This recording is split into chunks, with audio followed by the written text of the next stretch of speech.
ওকে,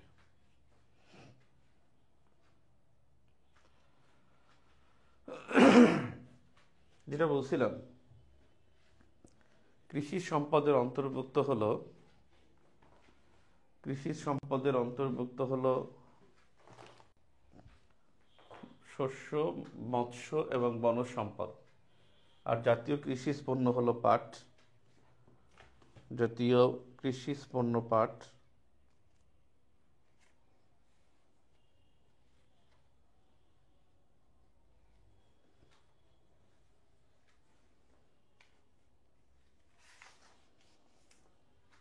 আমরা এখান থেকে আসি, প্রথমে হলো ধান।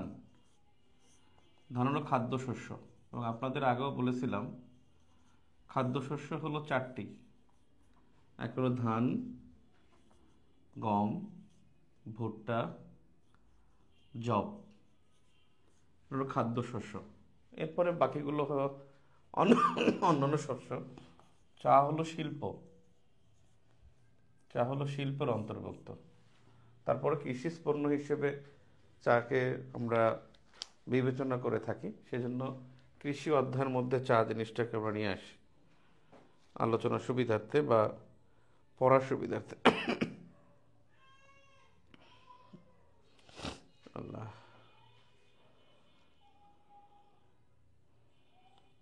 প্রতি বছর যখন বাণিজ্য মেলা হয় তখন একটা জাতীয় বর্ষপণ্য ঘোষণা করা হয়।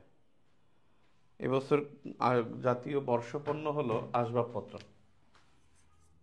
জাতীয় বর্ষপণ্য এটা হলো আসবাবপত্র পণ্য 2025। আর জাতীয় কৃষি পণ্য এটা হলো পাট। এই দুইটা ক্ষেত্রে আলাদা করে দেখতে হবে যে কৃষি পণ্য হলো পাট, আর জাতীয় বর্ষপণ্য 2025 হলো আসবাবপত্র। এটা একটু শিখে নেই, কারণ এটা খুবই গুরুত্বপূর্ণ, কালকে ঘোষণা করছে। প্রতি বছর যখনই বাণিজ্য মেলা হয়, ওটার উদ্বোধনে একটা নতুন পণ্যকে বর্ষপণ্য হিসেবে ঘোষণা করা হয়। আচ্ছা, আমরা আসি ধান। ধান খাদ্যশস্য। আমরা খাদ্যশস্যগুলোই আলোচনা করি। ধান হলো তিন ধরনের, একটা হলো আউশ, আমন, বোরো। এবং সবচেয়ে বেশি হয় বোরো ধান, সবচেয়ে বেশি হয়। এটা 2 লাখ মেট্রিক টনের বেশি। 2 লাখ মেট্রিক টনের বেশি, এটা সবসময় বেশি হয়ে থাকে। এরপরে আমন হয় প্রায় 1.5 লাখ মেট্রিক টনের বেশি। মেট্রিক টনের বেশি কি বলি, 2 লাখ মানে 2 কোটি, আমি সরি 2 কোটি মেট্রিক টনের বেশি। আর এটা হলো 1.5 কোটি, 1.5 কোটি মেট্রিক টনের বেশি। আর এরপরে আউশ ধান। আউশ ধান খুবই কম হয়, এটা খুবই কম।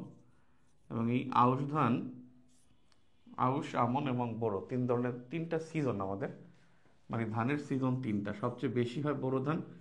বোরো ধানের আবাদস্থল বেশি বললে সেটা হলো হাওর অঞ্চল।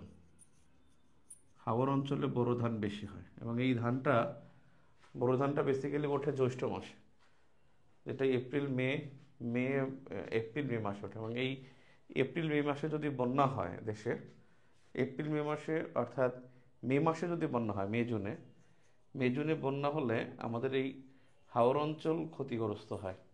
মে জুনে বন্যা হলে বোরো ধান ক্ষতিগ্রস্ত হয়, বড় ক্ষতিগ্রস্ত হয়ে থাকে। এবং সবচেয়ে বেশি হয় হাওর অঞ্চলে। এটার আবাসস্থল না, বেশি আবাদস্থল, আবাস না, আবাদস্থল বেশি হাওড় অঞ্চলে। এরপরে হলো আপনার চলন বিল অঞ্চল, এখানেও প্রচুর পরিমাণে আপনার বোরো ধান উৎপাদিত হয়। এই ধান, এটা খুব গুরুত্বপূর্ণ বিষয় উৎপাদনে এবং আমদানিতে। উৎপাদনে আমরা বাংলাদেশ উৎপাদনে বিশ্বের মধ্যে তৃতীয়, আর আমদানিতে বিশ্বের মধ্যে প্রথম। আমদানিতে আমরা হলাম এখন প্রথম, চাল আমদানিতে বাংলাদেশ এখন প্রথম। চাল আমদানিতে আমরা দ্বিতীয়, আমি দুঃখিত ভাই, আমরা দ্বিতীয়। এই ধান উৎপাদনে বেশি হয় হলো উৎপাদন প্রথম যদি বলি সেটা হলো চীন, ভারত। ভারতে সবচেয়ে বেশি হয়। দ্বিতীয় হলো চীন, তৃতীয় হলো বাংলাদেশ, আর চতুর্থ হলো ইন্দোনেশিয়া। চতুর্থ হলো ইন্দোনেশিয়া।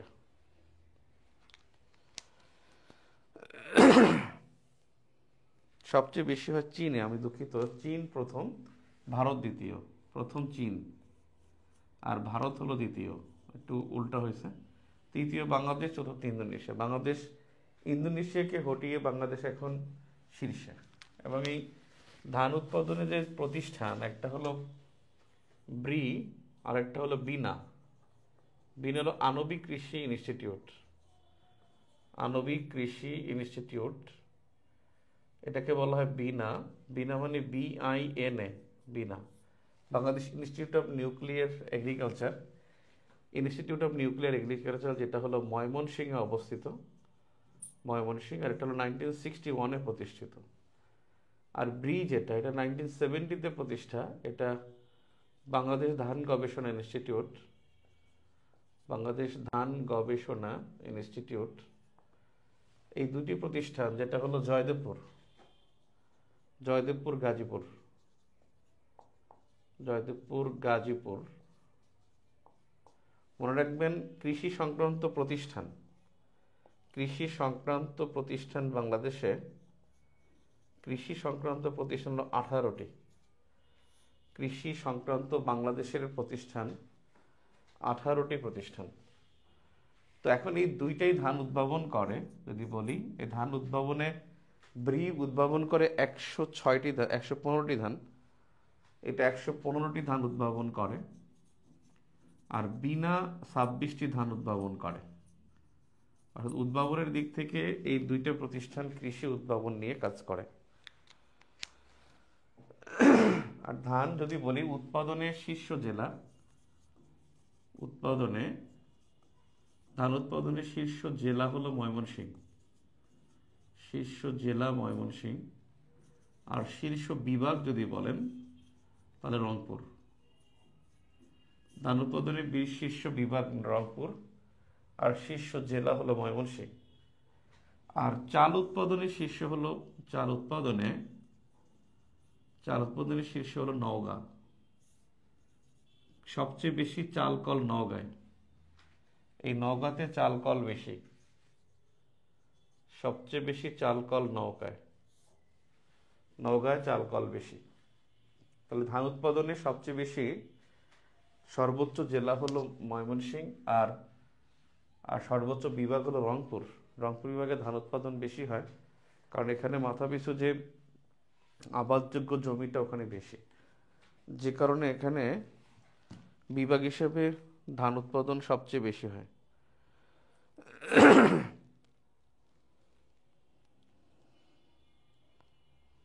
ক্লিয়ার?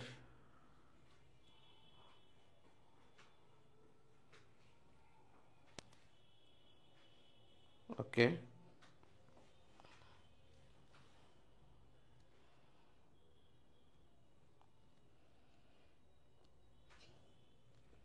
BCS নিয়ে একটা ডেডিকেটেড ক্লাস তাহলে ভালো হয়। যে ক্যারিয়ার চয়েস কেমন হওয়া উচিত, কেন এটা দিব, শীতের জন্য পারতেছি না।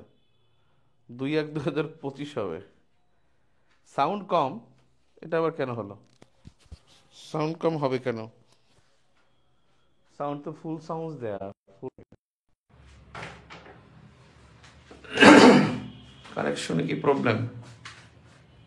সাউন্ড কম হবে কেন? এত বড় হেডফোন দিলাম, তারপরে হচ্ছে না হেডসেট। আচ্ছা ভাই, কোথায় ছিলাম যেন, কি বলতেছিলাম যেন? আরে গুরুত্বপূর্ণ কথা, সেটা হলো যে ডিজিটাল ক্লাস হচ্ছে 25 না, 2/1/2025। 25 সাল চলে আসছে, এত বুড়ো হয়ে যাচ্ছে। ধানের বিষয় হলো সবচেয়ে বেশি চাল কিন্তু উৎপাদন হয় নওগাঁয়, এটা আমাদের কিন্তু জানতে হবে। নওগাঁয় সবচেয়ে বেশি চাল কল। আমাদের খাদ্যের জন্য খুবই গুরুত্বপূর্ণ একটা জেলা হলো নওগাঁ। আর এই চালের ব্যাপারে একটা বিষয়, চাল হলো বিভিন্ন জায়গায় বিভিন্ন চাল আছে, যেমন কালো জিরা, কাটারি ভোগ, চিনি গুঁড়া। এই চালগুলো কোন জায়গায় বেশি হয় সেটা কিন্তু আপনার লাগবে। যেমন আছে হরিধান, হরিধান। পঞ্চব্রীহি কোন জায়গার ধান কে বলতে পারেন? দেখিয়ে পারেন। বালাম, চিনি গুঁড়া, তারপর কালো জিরা, হরিধান, পঞ্চব্রিহি, বালাম, কালো জিরা, তারপরে হলো কাটারি ভোগ, কাটারি ভোগ হলো দিনাজপুর, এটা দিনাজপুর। কালো জিরা হলো মিরসরাই, চট্টগ্রামে। এটা আমাদের বরিশালও হয়, যেমন বালাম বরিশাল অঞ্চলে হয়, পঞ্চব্রিহি হয় মৌলভীবাজার, এখানে উদ্ভাবন। হরিধান ঝিনাইদহ, চিনি গুঁড়া এটা কুমিল্লা অঞ্চলে হয়, সেটা উত্তরবঙ্গ। চিনি গুঁড়া উত্তরবঙ্গ, দিনাজপুরে হয়, দিনাজপুরে। সবগুলো চালের জাত, মানে চালের বিভিন্ন রূপ যেটা, এই চালগুলো হয় এসব জায়গায়। একবার আসছিল কাটারি ভোগ চাল কোথায় হয় সেটা, আর একবার মনে আসছিল নওগাঁ, চাল কল বেশি কোথায়। দেখেন এরপরে গম, ভুট্টা। আমাদের এখানে জব হয় না, গম আর ভুট্টা। এই গম বেশি হয় আসলে ঠাকুরগাঁও, আর ভুট্টা বেশি হয় হলো দিনাজপুর। এই দুইটা এই জায়গা হয়, কিন্তু দুইটা গবেষণা কেন্দ্র নসিবপুর, দিনাজপুর। গবেষণা কেন্দ্র নসিবপুর, দিনাজপুর। গম উৎপাদন এবং আমদানি, আমরা উৎপাদনও করি খুব ভালো, কিন্তু আমাদের এখানে আমদানি করতে হয় বেশি। একটা জিনিস গমের ক্ষেত্রে মনে রাখবেন, গম উৎপাদনের শীর্ষে বিশ্বে চীন, আর রপ্তানিতে বেশি শীর্ষে হলো রাশিয়া। একসময় ইউএসএ ছিল, ইউএসএ তো গম সাগরে ফেলাই দিত, মানে এত গম উৎপাদন হয়তো, রপ্তানি করতো। আর যদি বলে আমদানিতে মিশর, আমদানিতে হলো মিশর শীর্ষে। এই আমদানিতে বাংলাদেশ দশম, গম আমদানিতে বাংলাদেশ বিশ্বের মধ্যে দশম, আর উৎপাদনে 12তম, উৎপাদনে বিডি 12তম, গমের বিষয়টা। গম থেকে প্রশ্ন আসে, গম বেশি হয় কিন্তু ঠাকুরগাঁও জেলায়, বাংলাদেশের ঠাকুরগাঁও। আর ভুট্টা বেশি হয় দিনাজপুরে।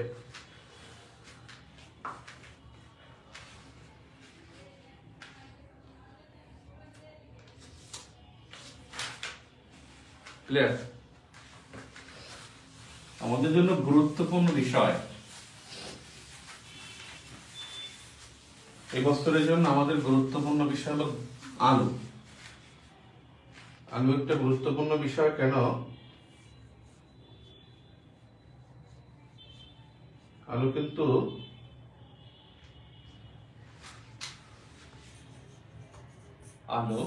এটা উৎপাদন বেশি চীনে হয়, কোনো সমস্যা নাই, উৎপাদন চীন বেশি।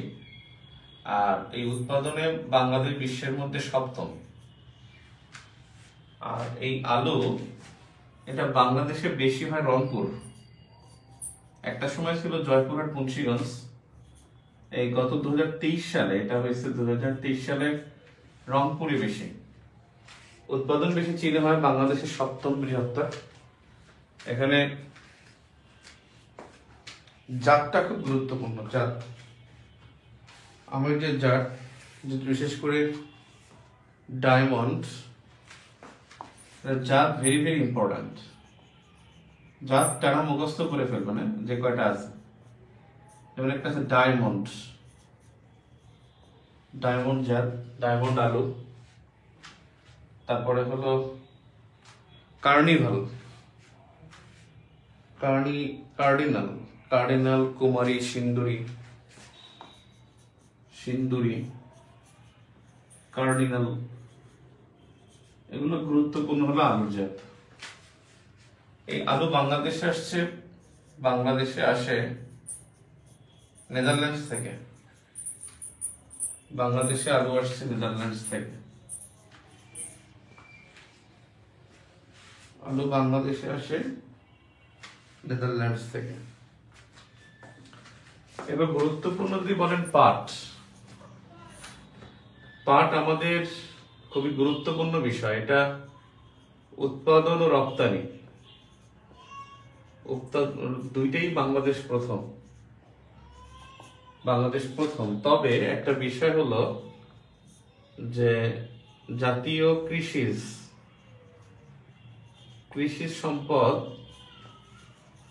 নামক রিপোর্টে 2024 সালে বলা হয়েছে পাট উৎপাদনে বাংলাদেশ দ্বিতীয়। যদি এই সোর্সটা বলে, অন্য কোনো সোর্সের কথা বলে, তার দ্বিতীয় দেখাবেন, নাহলে উৎপাদনে কিন্তু আমরা প্রথম। গত বছর যেটা রিপোর্ট আসছে, যে সেই রিপোর্টে বলা হয়েছে যে বাংলাদেশ পাট উৎপাদনে বিশ্বের প্রথম। 2023 সালের একটা নিউজও হয়েছিল বাংলাদেশের মিডিয়ায়। মনে রাখবেন, পাট উৎপাদন বেশি হয় ফরিদপুর, আর পাট বলয় এটা হলো কুমিল্লা অঞ্চল। পাট বলয় কুমিল্লা অঞ্চল, কুমিল্লা, নোয়াখালী, এসব জায়গায় এটাকে বলা হয় পাট বলয়। আর পাট উৎপাদন বেশি হলো ফরিদপুর। আর পাটকে বলা হতো golden fibre of Bangladesh, golden fibre of Bangladesh. পাটকল রাষ্ট্রায়ত্ত নাই, এই রাষ্ট্রায়ত্ত পাটকল রাষ্ট্রায়ত্ত বন্ধ হয় 1 জুলাই 2020-তে। 1 জুলাই 2020-তে রাষ্ট্রায়ত্ত পাটকলগুলো বন্ধ হয়। রাষ্ট্রায়ত্ত পাটকল ছিল 26টি বন্ধ হয়। আমাদের একটা অনেক আগে হয়েছিল, 25টা বন্ধ হয়েছে 1 জুলাই 2020-তে। আর পৃথিবীর বৃহত্তর পাটকল এটা ছিল আদমজি। এই পাটকল বন্ধ 2002 সালে। পাটকল বন্ধ হয় আদমজি পাটকল বন্ধ হয় 2002 সালে। তবে বেসরকারি পাটকল আছে অনেক। বেসরকারি পাটকল এর আমার হিসাব নাই, 331 প্লাস। বেসরকারি পাটকল 331 প্লাস।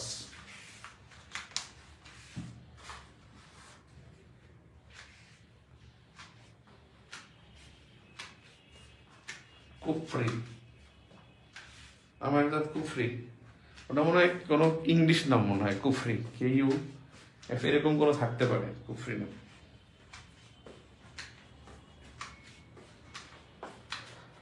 আর একটা বিষয় হলো যে পাট বলয় বললে ভিন্ন, এই পাটের জিন তত্ত্ব একটা ফ্যাক্ট। এটা হলো মাকসুদুল আলম, উনি হলো উদ্ভাবক, 2010 সালে উদ্ভাবন করেন। আর পাটের মেধা সত্ত্ব লাভ, যেটা উইপো থেকে পাওয়া যায় 2014 সালে। আর পাটের জাত যদি বলি, পাটের জাত অনেক, কিন্তু পাটের যে ধরন, জাত না ধরন, সেটা রবি, তোষা ও মেস্তা। এই মেস্তা রবি নামে যা আছে, মনে রাখবেন এটা সব পাটের ধরন। তোষা 1, তোষা 2, মেস্তা এটা। আর একটা বিষয় হলো জুটন নামে একটা ফ্যাক্ট আছে। জুটন হলো জুট প্লাস কটন। এখানে জুট হলো 70% আর কটন হলো 30%, ইকুয়াল টু হলো 100% বস্ত্র। জুটন হলো এক ধরনের বস্ত্র যেখানে 70% থাকে কটন বা সুতা, জুট, আর 30% থাকে কটন। এই 100% নিয়ে হলো জুটন।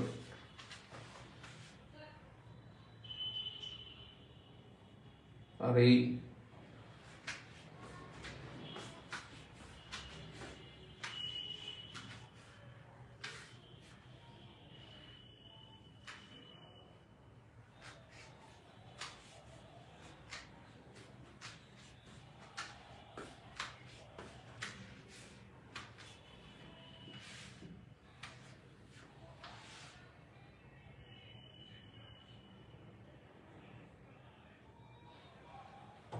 জুনের আবিষ্কার করছেন সিদ্দিকুল্লাহ। জুনের আবিষ্কার করেন সিদ্দিকুল্লাহ। সিদ্দিকুল্লাহ সে আবিষ্কারক। আপনি মনে করবেন এই রবি তোষা মেশতা থাকলেই মনে করবেন না পাট, 3 ধরনের পাট। আর পাট দিয়ে পলিথিন ব্যাগ আবিষ্কার বা প্লাস্টিক আবিষ্কার, পাট দিয়ে পলিথিন আবিষ্কারক মোবারক আহমদ খান। মোবারক আহমদ খান।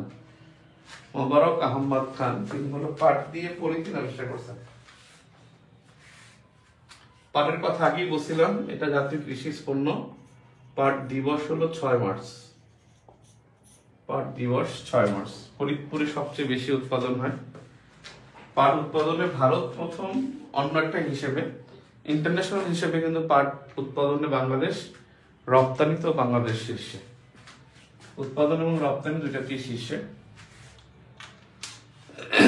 কাঁচা পাট রপ্তানি একসময় নিষিদ্ধ ছিল, এখন কাঁচা পাট রপ্তানি করা যায়। তাহলে পাট দিয়ে পলিথিন আবিষ্কার করছেন মোবারক আহমেদ খান। এখানে পলিথিনের জায়গায় পলিথিনের জায়গায় প্লাস্টিক লিখতে পারে। তাহলে প্লাস্টিক বা পলিথিন উৎপাদনে মানে পাট দিয়ে প্লাস্টিক বা পলিথিন উৎপাদন করেছেন কে? সেটা হলো মোবারক আহমদ খান। মোবারক আহমদ খান। আর পাটের একক হলো বেল। বেল হলো একক, আর এই এক বেল হলো একক। এক বেল সমান সমান হলো 3.5 মণ বা 4.5 মণ। 40 কেজি তো 1 মণ না, তাহলে হলো 4.5 মণ। 4.5 মণ 180 কেজি আর কি। 180 কেজি মানে হ্যাঁ 4.5 মণ। এক বেল সমান সমান 4.5 মণ।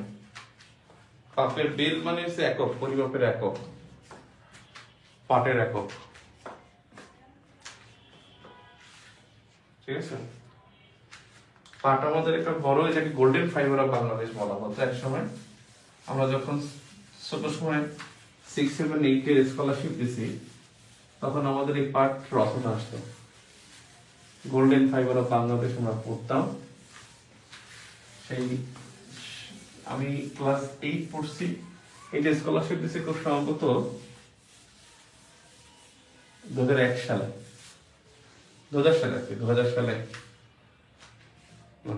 সালে। আমি 2003 হলাম এসএসসি, 2001 সালেই দিছি পাটের পাট সম্পর্কে পরীক্ষা। এখন বিষয় হলো পাট রপ্তানি বেশি কোথায় করি? পাট রপ্তানি বেশি চীনে। আমরা চীনে বেশি রপ্তানি করি। আমরা পাট বেশি রপ্তানি করি চীনে। এটা একটা গুরুত্বপূর্ণ বিষয়। এবারে আমাদের জন্য সবচেয়ে গুরুত্বপূর্ণ যে টপিকটা, সেটা হলো চা। পাটের আগে আমরা একটা কাজ করি, আমে যাই। আম, এই আম উৎপাদন আমাদের বাংলাদেশে সবচেয়ে বেশি হয়। যেটা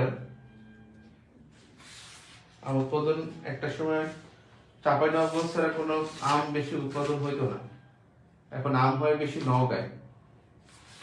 আর বিশ্বের মধ্যে সবচেয়ে বেশি আম হয় ভারতে।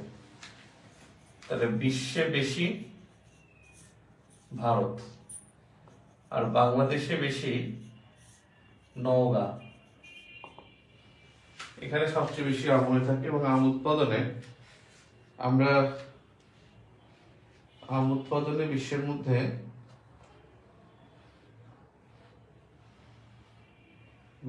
আমরা আম উৎপাদনে 8ম। এটা একটা সমস্যা আছে, আম উৎপাদনের বিশ্বে আমরা হলাম 9ম, আসলে 8ম না।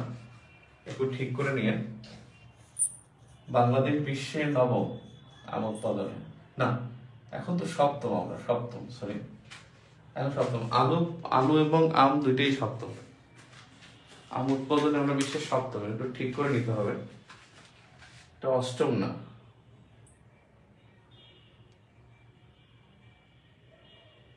অষ্টম না নবম না, আমার মনে হচ্ছে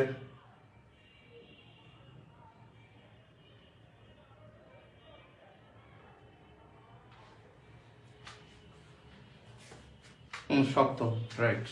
24-এর ইনফরমেশনে আম উৎপাদনে বাংলাদেশ বিশ্বের সপ্তম। আপনার একটু যদি বেসিক ভিউ কারো কাছে থাকে, 727 পৃষ্ঠার 2 নম্বর প্রশ্ন, 2 নম্বর প্রশ্ন, এটা হবে সপ্তম। আমরা একসময় নবম ছিলাম।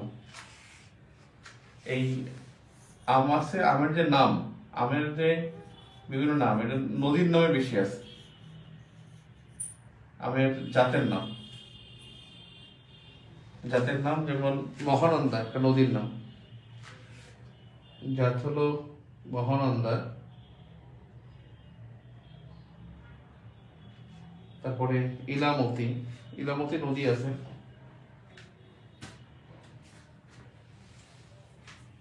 তবে আমের বেশ কয়েকটা জাত আছে যারা জিআই পণ্য পাইছে, 5টা জাত জিআই পণ্য পায়। আমের 5টি জাত জিআই পণ্যের স্বীকৃতি পায়, জিআই স্বীকৃতি পায় 5টি জাত। যেমন আপনার আম্রপালি, আম্রপালি, তারপরে হারিয়াভাঙ্গা, হারিয়াভাঙ্গা নদীও আছে, হারিভাঙ্গা, সরি হারিয়াভাঙ্গা না বাবা, হিমসাগর, হিমসাগর আসলে, সরি আম্রপালি পায় নাই, হিমসাগর, হিমসাগর একটুখানি দাঁড়াও, আসি না, হিমসাগর আসি না, কি তো স্পাইডারম্যান, এখানে স্পাইডারম্যান নাই, ক্লাস যাবো, যাওয়ার জন্য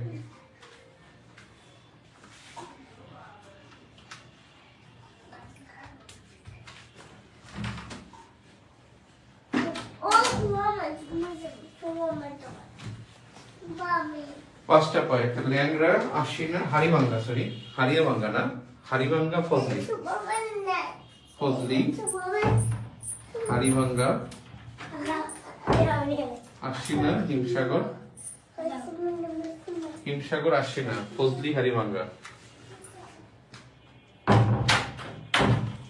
আর একটা হলো ল্যাংড়া। হিমসাগর আর খিরসাপাতি একই, খিরসাপাতি। আর একটা ল্যাংড়া।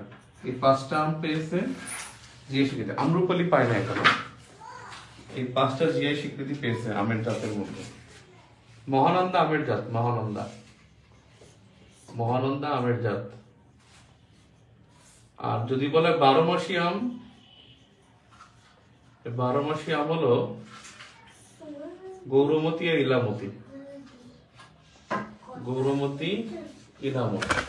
মতি থাকলেই শুধু বাংলামতি ধান, বাংলামতি ধান আর বাসমতি চাল, বাসমতি চাল। আর অন্য যত মতি আছে সব মতি হলো আমের জাত, সব মতি আমের জাত।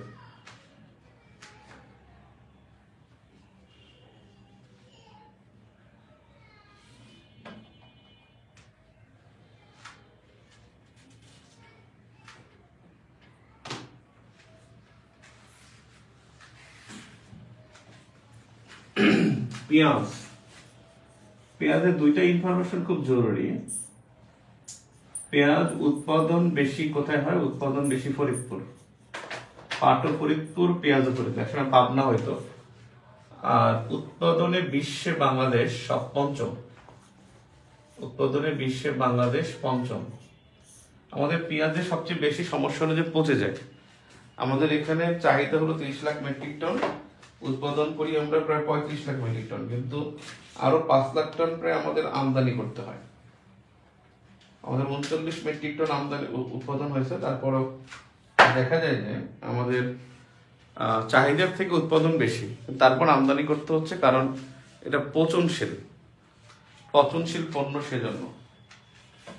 আর এই পেঁয়াজ উৎপাদনের শীর্ষ দেশ হলো চীন,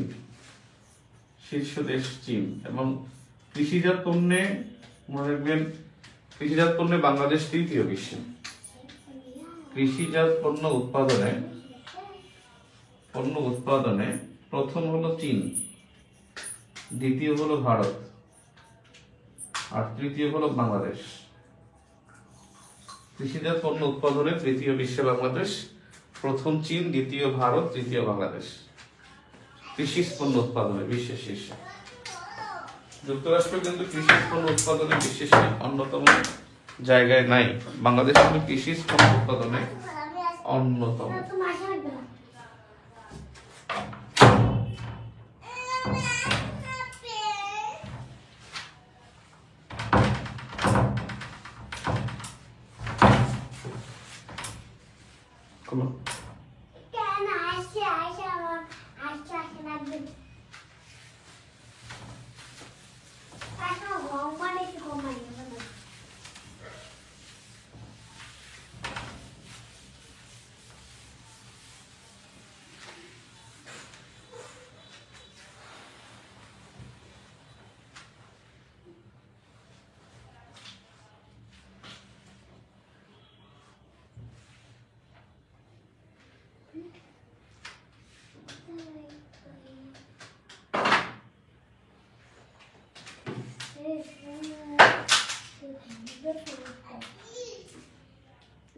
যাও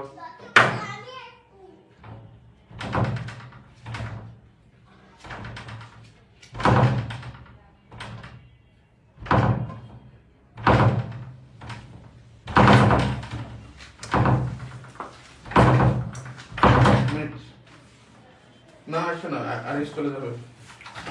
আরিশ ক্লাস প্লিজ।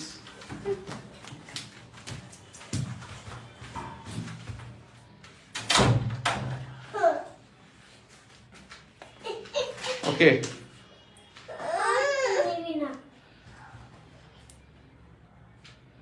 প্লিজ।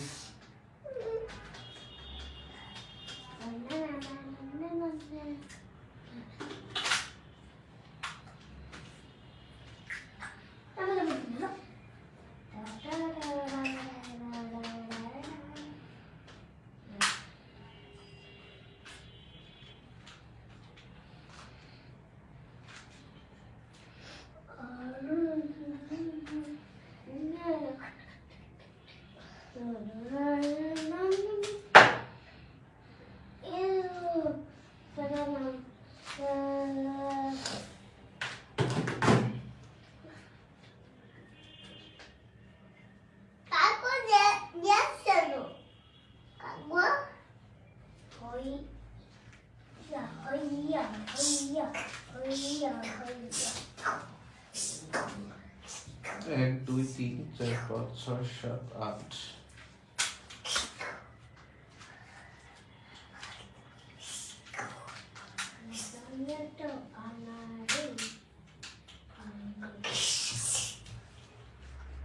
ওকে, এবারে চা দেখি আমরা। চা উৎপাদনে বাংলাদেশ বিশ্বে অষ্টম। রপ্তানিতে এটা চেঞ্জ হয়, রপ্তানিতে 10, 15 এরকমের হয়। 10ম এবং 15তম তথ্য পাওয়া যায়, 10ম ধরতে পারেন। আর উৎপাদনে আমরা হলাম বিশ্বের মধ্যে অষ্টম বৃহত্তর। একসময় 10ম ছিলাম, এখন 24 সালের হিসেবে আমরা হলাম অষ্টম বৃহত্তর। এখন চা বেশি উৎপাদন হয় চীনে, আর বাংলাদেশে বেশি হয় মৌলভীবাজারে। এবং মৌলভীবাজারে 90টি চা বাগান,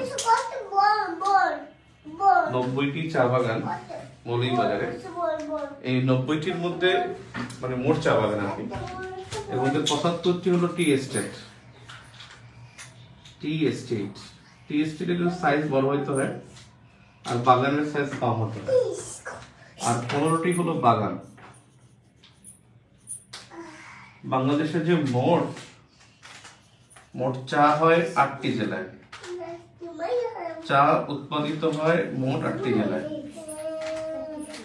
উৎপাদিত হয় 8টি জেলায়। চা উৎপাদিত হয় 8টি জেলায়। এই চা বেশি উৎপাদন, মানে চা যদি বলি মোট বাগান 169টি। এর সর্বশেষ যে বাগানটা সেটা হচ্ছে খাগড়াছড়ি। খাগড়াছড়িতে 8টি জেলা হয়। সে 8টি জেলা কি কি দেখি, জেলাগুলোর নাম দেখি। সবচেয়ে বেশি মৌলভীবাজার, এরপর যদি বলি হবিগঞ্জ, তারপরে সিলেট, তারপরে চট্টগ্রাম, তারপরে হলো রাঙামাটি। এই কথা বল না কিন্তু, যাও আরিশ, কথা শোনো না।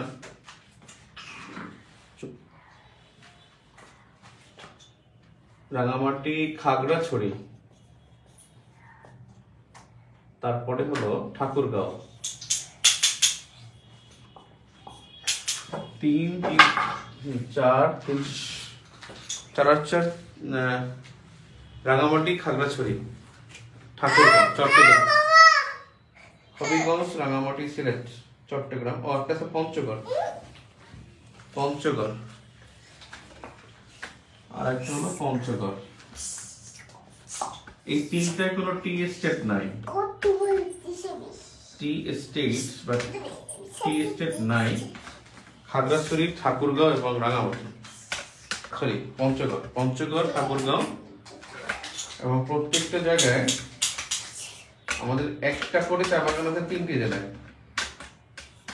একটা করে চা বাগান আছে 3টি জেলায়: রাঙামাটি, খাগড়াছড়ি, ঠাকুরগাঁও। রাঙামাটি, খাগড়াছড়ি, ঠাকুরগাঁও। রাঙামাটি 1, খাগড়াছড়ি 1, ঠাকুরগাঁও 1। পঞ্চগড় আছে 9টা। পঞ্চগড় সবচেয়ে বেশি মৌলভীবাজারে, দ্বিতীয় সর্বোচ্চ হলো হবিগঞ্জ, যেটা 25টি। 25টি হবিগঞ্জ, সিলেটের 19টি। 90, 25, 19। প্রথম 3টা মনে রাখলেই চলবে, আর এখানে একটা করে। রাঙামাটি, খাগড়াছড়ি, ঠাকুরগাঁও। পঞ্চগড়ে 9টা। আমাদের মোট 8টি জেলায় চা উৎপাদিত হয়। এই চা, এটা মনে রাখবেন, চা গবেষণা কেন্দ্র আছে। গবেষণা কেন্দ্র যেটা হলো শ্রীমঙ্গল, মৌলভীবাজার। শ্রীমঙ্গল, মৌলভীবাজার।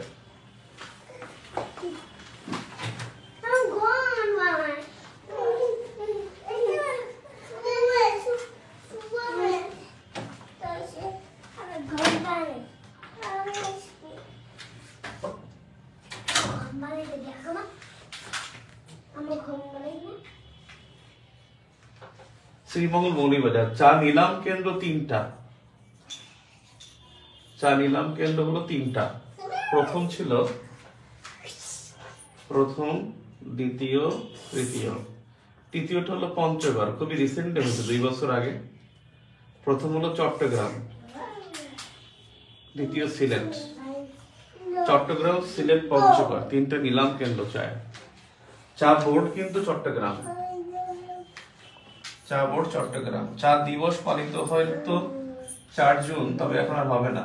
বঙ্গবন্ধু 4 জুন 1957 সালে চা বোর্ডে চাকরি নিয়েছিল, তাই 4 জুনকে চা দিবস ঘোষণা করেছিল। ওটা আর হবে না উদযাপন, তাই এটা আর দরকারও নেই। চা বোর্ড চট্টগ্রাম। আর চা চাষ শুরু একটা আছে 1840 আর একটা আছে 1854। আপনি কোনটা দেখাবেন? এটা ফ্যাক্ট। এটা দুই জায়গায় দেখাইতে হবে। চা 1840 সালে প্রথম বাণিজ্যিক, 1854 সালে হলো বাণিজ্যিক ভিত্তিতে উৎপাদিত হয়। 1854 বাণিজ্যিক উৎপাদন।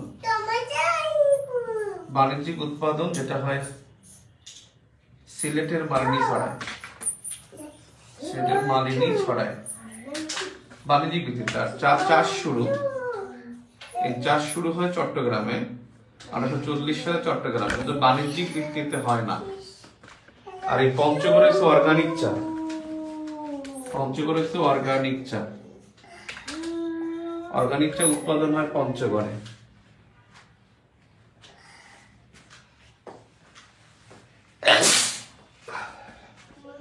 আমরা নাম শুনছিলাম চা সংসদ, এটা হলো চা মালিকদের জোট। চা মালিকদের জোটকে চা সংসদ বলা হয়। তাহলে 169টা চা বাগানের মধ্যে 128টি টি এস্টেট, 128টা হলো টি এস্টেট। আর শুধু বাগান, শুধু যে বাগান, বাগানের মানে আয়তন কম হয়, সেটা হলো সেটা হলো 41টা বাগান, 41 আর চা এস্টেট এটা বলতে 128। আপনারা প্রায় শুনবেন টি পার্টি। টি পার্টি নামে একটা আন্দোলন হয়, এটা ইউএসএ তে টি পার্টি হয়। আসলে টি মানে চা না, স্পেলিং টি এর মতোই, TEA, tax elimination alliance. Tax elimination মানে কর এলিমিনেশনের জন্য টি পার্টি হয়। তো আপনাদের যেটা দেখালাম সেটা হলো যে চায়ের বিষয়। চা ছাড়া আমাদের আসলে আলোচনার বিষয় একটাই আছে, সেটা হলো মাছ। আমাদের আরগুলো যেগুলো আছে ওগুলো থেকে প্রশ্ন মাঝে মাঝে হয়, ওগুলো জাস্ট সোর্স থেকে পড়ে ফেলবেন, মানে যে কোনো বই থেকে পড়ে ফেললেই হবে। একটা স্যার রাবার আছে, একটা রাবার বাগান। রাবার বাগান, এই রাবার বাগান কিন্তু বন শিল্প কর্পোরেশনের অধীন। বন শিল্প কর্পোরেশনের অধীন। বন শিল্প কর্পোরেশন, বন পরিবেশ মন্ত্রণালয় আছে না, সেটা বন শিল্প কর্পোরেশনের অধীন। রাবার বাগান হলো 18টি। আর এই 18টি হলো 3টি অঞ্চলে। 18টি, সেটা 3টি অঞ্চল। বাগান 18টি, অঞ্চল 3টি। আর চট্টগ্রাম, সিলেট, আর একটা হলো টাঙ্গাইল শেরপুর জোন। চট্টগ্রাম, সিলেট, এখন টাঙ্গাইল শেরপুর জোন। একটু সাধারণত একটু উঁচু এলাকায় হয়ে থাকে। চট্টগ্রাম আছে 9টা, সিলেটে 5, টাঙ্গাইল শেরপুরের 4। এই 18টা বাগান, এবং সবচেয়ে বেশি চট্টগ্রামে যেটা আছে অঞ্জন, সবচেয়ে বড় হলো এবং বেশি হলো রামু কক্সবাজারে। রামু কক্সবাজার।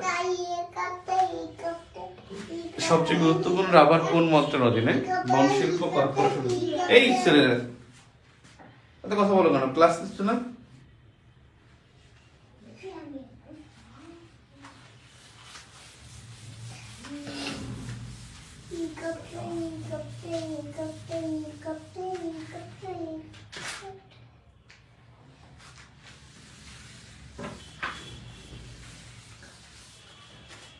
এবারে মৎস্য সম্পদ। মৎস্য সম্পদের সবচেয়ে গুরুত্বপূর্ণ ইনফরমেশন যেটা, সেটা হলো যে আমরা কোন ক্ষেত্রে পঞ্চম প্রথম, কোন ক্ষেত্রে দ্বিতীয়, কোন ক্ষেত্রে পঞ্চম, আবার কোন ক্ষেত্রে মনে হয় 12তম। সামুদ্রিক মাছ উৎপাদনে আমাদের অবস্থানটা একটু দূরে। 12 কিনা? সামুদ্রিক মাছ উৎপাদনে শীর্ষ দেশ চীন। বাংলাদেশ 14তম, রাইট? 14তম।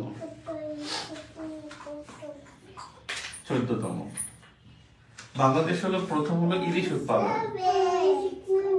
দ্বিতীয় হলো মানে মুক্ত জলাশয়, যেটা হলো যেমন নদী, জলাশয় অভ্যন্তরীণ উৎসে মাছ উৎপাদনে। আমরা কিন্তু ইলিশ উৎপাদন করি না, ইলিশ সরবরাহ, কারণ আমরা কি চাষ করি। পঞ্চম হলো, এটা হলো আপনার চাষের মাছ। চাষের মাছে বাংলাদেশ বিশ্বে পঞ্চম। 14তম হলো সামুদ্রিক মাছ উৎপাদনে। সামুদ্রিক মাছ উৎপাদনে হলো 14তম। এই আরে বের হওয়া বলছি।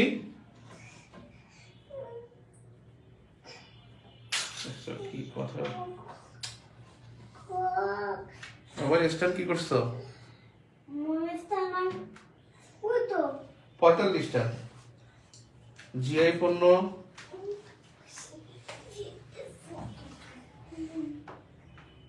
বোর্ড ফুল আসতেছে না, কিনে এটা আবার কেন হলো?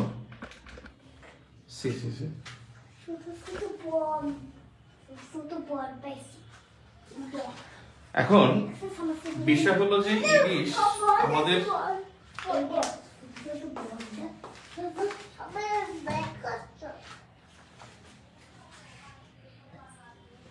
এক মিনিট, আরে সুন্দর করে চলে যাও তুমি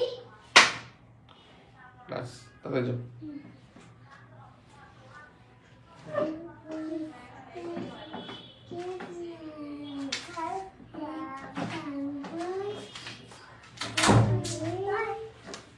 ইলিশ সরবরাহ যেটা, এটা আমাদের চাহিদার 11%, অর্থাৎ মাছের চাহিদার 11% পূরণ করে।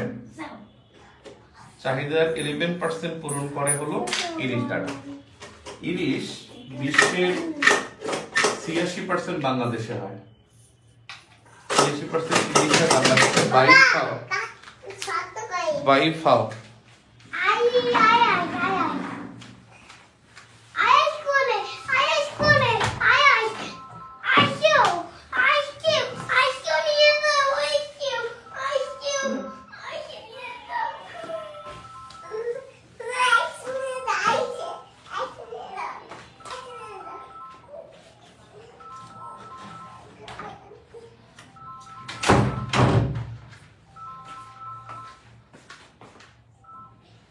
বেসিক্যালি বিশ্বের 86% ইলিশ বাংলাদেশে। ইলিশ বাংলাদেশে 5.5 লাখ টন হয়। 2012 থেকে ইলিশ রপ্তানি নিষিদ্ধ ছিল। এটা 2018 সালে ইলিশ রপ্তানি চালু হয়, আবার 2023-এ চালু হয়। 23-এ চালু, মাঝখানে 19 থেকে 23 পর্যন্ত বন্ধ ছিল। আর একটা বিষয় হলো ইলিশের বাড়ি, এটা নিয়ে একটা ঝামেলা। ইলিশের বাড়ি কোথায়? ইলিশের বাড়ি ভোলা, এটা বলছে মন্ত্রী 2024। কারণ এই ভোলায় অলমোস্ট বলতে গেলে 40% ইলিশ ভোলা হয়, এবং ইলিশের অভয়ারণ্য হলো 6টি। ইলিশের অভয়ারণ্য 6টি। ইলিশের বাড়ি ভোলা, কিন্তু চাঁদপুরের জনগণ বলে যে ইলিশের বাড়ি চাঁদপুর। কারণ ইলিশ গবেষণা কেন্দ্র যেটা, এই ইলিশ গবেষণা কেন্দ্র কিন্তু চাঁদপুরে। ইলিশ গবেষণা কেন্দ্র চাঁদপুর। আর ইলিশের বাড়ি বললে ভোলা, যেটা মন্ত্রী বলছে 24 সালে। মন্ত্রী মানে উপদেষ্টা, ওই যে মহিলা উপদেষ্টা আছেন না, তিনি বলছেন, তিনি বলছে ইলিশের বাড়ি ভোলা। আর একটা বিষয় হলো 25 সেন্টিমিটার নিচে, এটা হলো 25 সেন্টিমিটারের নিচে ধরা নিষেধ। 23 সেন্টিমিটার অন্যান্য পোনা, রুই বা অন্যান্য পোনা 23 সেন্টিমিটার, কিন্তু ইলিশের পোনা হলো 25 সেন্টিমিটার নিচে ধরা নিষেধ। আর একটা বিষয়, আমরা মাছ উৎপাদনে প্রথম কিন্তু ভারত। প্রথম হলো ভারত, দ্বিতীয় হলো বাংলাদেশ, আর তৃতীয় চীন। এখানে কিন্তু চীন প্রথম না, এখানে চীন তৃতীয়। আর ইলিশের ক্ষেত্রে আমরা প্রথম, ভারত দ্বিতীয়, মিয়ানমার তৃতীয়।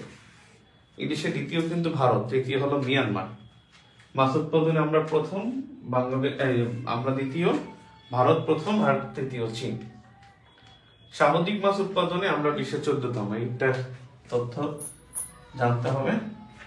আরেকটা বিষয় হলো যে ইলিশের অভয়ারণ্য 6টি। সবচেয়ে বৃহত্তর যে অভয়ারণ্য, সেটা হলো আপনার যেটাকে বলে আপনার শাহবাজপুর চ্যানেল। শাহবাজপুর চ্যানেল, এটা মেঘনা নদীতে, মেঘনা নদী, শাহবাজপুর চ্যানেল, যেখানে সবচেয়ে বড় মানে বৃহত্তর অঞ্চল 26 কিলোমিটার মেঘনা নদীতে। এইটা হলো সবচেয়ে বৃহত্তর অভয়ারণ্য। 6টা অভয়ারণ্য ইলিশের। ইলিশ থেকে প্রশ্ন হয়তো বা হইতে পারে। আর আমাদের স্বাদু পানির মাছ উৎপাদন বললো দ্বিতীয়। স্বাদু পানি মানে মুক্ত জলাশয় অভ্যন্তরীণ উৎস, এটা দ্বিতীয়। চাষের মাছে পঞ্চম। এটা সর্বশেষ একেবারে লেটেস্ট ইনফরমেশন। ক্লিয়ার? আপনারা যেটা আছে একটা দেখবেন 18টা প্রতিষ্ঠান কৃষি বিষয়ক, কৃষি মন্ত্রণালয়ের অধীন যে প্রতিষ্ঠান, এই প্রতিষ্ঠান আছে, কৃষি বিষয়ক প্রতিষ্ঠান আছে 18টি। যদি কোনো গবেষণা কেন্দ্র না পারেন, একটা দেখাই যে যদি ধরেন আপনি কোনো গবেষণা কেন্দ্র পারেন না, তাহলে মনে করবেন এটা খামারবাড়ি ঢাকা। ফার্মগেটের বাংলা কিন্তু ফার্ম হলো ফার্মার থেকে আসে, এটাকে বাংলা আবার বলে খামার বাড়ি। এই ফার্মগেট বা খামার বাড়ি ঢাকা বা খামার বাড়ি ফার্মগেট, এখানে অনেকগুলো কৃষিজাত পণ্য। যদি কোনো গবেষণা কেন্দ্র না পারেন, তাহলে মনে করবেন এটা কোথায়? খামার বাড়ি ঢাকা। গম পারেন, পাট গবেষণা কিন্তু ঢাকা। তারপরে আপনার বীজ গবেষণা, এটা কিন্তু হলো বাড়িতে। বীজ গবেষণা হলো বাড়ি, মানে বাংলাদেশ এগ্রিকালচার মানে কৃষি গবেষণা ইনস্টিটিউটে, মানে সেখানে বীজ গবেষণা হয়। আর 18টা প্রতিষ্ঠান যেমন বিএডিসি, তারপরে হলো ডিএই ডিপার্টমেন্ট অফ এগ্রিকালচার এক্সটেনশন, তারপরে হলো বাংলাদেশ এগ্রিকালচার রিসার্চ ইনস্টিটিউট বাড়ি, তারপর হলো আপনার বিএডিসি হলো বীজ হলো বিএডিসি হলো বীজ গবেষণা করে। BADC Bangladesh agriculture development corporation, এটাও খামার বাড়ি ঢাকায়। এখানে যেমন হর্টিকালচার অনেক কিছু আছে। 18টি প্রতিষ্ঠান একবারে দেয়া আছে এক জায়গায়। এই 18টা প্রতিষ্ঠানটা নাম মুখস্থ করবেন। বেসিক ভিউতে দেয়া আছে সুন্দর করে। আর বেসিক ভিউ যদি কারোর কাছে না থাকে, আপনি অন্য বই পড়লে সেখান থেকে দেখবেন কৃষি বিষয়ক 18টা প্রতিষ্ঠান কোন জায়গায় আছে। ওই পুরোটা কিন্তু আপনার জন্য খুবই গুরুত্বপূর্ণ বা আলোচ্য আপনার জন্য। ঠিক আছে? আর যেগুলো আছে সেগুলো জাস্ট আলাপ করে ফেলবেন। হ্যাঁ, ওকে। আপনাদের সাথে আবার দেখা হবে 3য় অধ্যায় নিয়ে আগামীকাল শুক্রবার। শনিবার কিন্তু পরীক্ষা, শনিবার আপনাদের পরীক্ষা, সেটা হলো 2য় এবং 3য় অধ্যায়। তাহলে চ্যাপ্টার 3 তো কালকে পড়ানো যাবে না, কালকে সকালে পারা যায়। চ্যাপ্টার 3 একটা ক্লাস লাগবে, একটু বড় ক্লাস, 2 ঘন্টা ক্লাস হলে হবে। কালকে রাতে তো ব্যস্ত থাকবো, দিনেও ব্যস্ত থাকবো। শনিবার সকালে ইনশাল্লাহ, শনিবার সকাল 9টায় পরবর্তী ক্লাস। যে শীত ভাই 10টায় দেয়, শনিবার সকাল 10:30, হয়তো মিলবে না, পরে চেঞ্জ করা লাগবে, শীত তো। শনিবার সকাল 10:30টায় ক্লাস হবে আর পরীক্ষা হবে রাত 9টায়। ঠিক আছে? 3য় অধ্যায়ের উপরে ক্লাস। ওকে, আল্লাহ হাফেজ।